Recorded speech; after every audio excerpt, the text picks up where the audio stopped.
Hello everyone. U.S. Secretary of Defense Robert McNamara once declared that America's electronic barrier was so tight that not even a mouse could slip through. Yet somehow, convoys of Vietnamese soldiers, carrying thousands of tons of supplies, still moved south with ease to support the battlefield, and no one could stop them. The McNamara Line was designed by 47 of America's brightest minds. At a staggering cost of $2 billion at that time, it was considered a weapon so advanced that the U.S. was confident it could sever the lifeline from North to South Vietnam. The most famous piece of equipment in this system was the so-called tropical tree.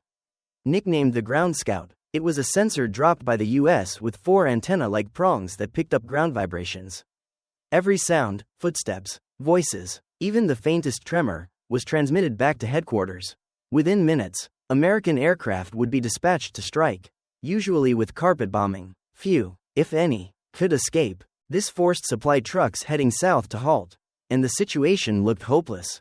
The challenge was clear: how to outsmart the invention of 47 of America's top scientists. Walking or driving, the outcome was the same: exposure. And yet, Vietnamese soldiers discovered its fatal weakness. Combat engineers would sweep the routes before each convoy. They tied the 4 prongs of the sensor together, instantly rendering the device useless. Not only that, it became a weapon turned back against its creators. Whenever engineers wanted to open a mountain pass, they placed a sensor there, tricking the U.S. into bombing the area. Once the bombs cleared the terrain, bulldozers finished the job. Before major battles, sensors were deliberately dropped in chosen locations.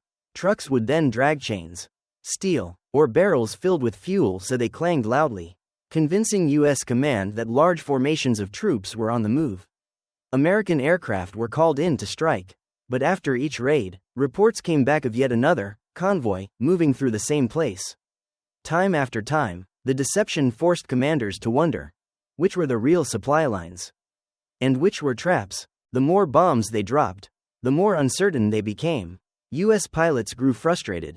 Nearly all the intelligence from the ground turned out to be false. Some even whispered that the Vietnamese must have hacked into their command systems. The once prized invention of America's finest minds had become nothing more than scrap metal. But the U.S. didn't stop there. Determined to cut the supply route, they deployed the AC-130 gunship, known as the Spectre, or Ghost, flying over the Trong Son Mountains. It carried night vision technology that amplified light 40.000 times, along with sensors that detected the faint electrical signals from truck engines.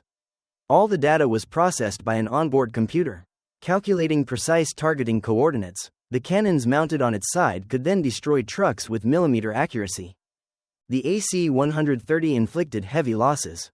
The Trong Son trails were so narrow that if one truck was hit, the 100 behind it had to stop, making them easy prey for bombing runs. The damage in lives and vehicles was immense. So a new tactic was born: building hidden bypasses called fish trails along the main routes.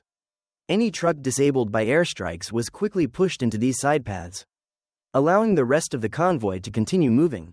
This simple but clever idea saved countless supplies and soldiers from destruction. Such improvisations allowed the Vietnamese to counter some of America's most advanced technologies. Still, these were only temporary measures. The bigger question remained: how did Vietnam ultimately overcome the most sophisticated electronic warfare systems of its time? Find out in our next episode, premiering at 9 p.m. this Saturday on Tuan Tien Tiz channel.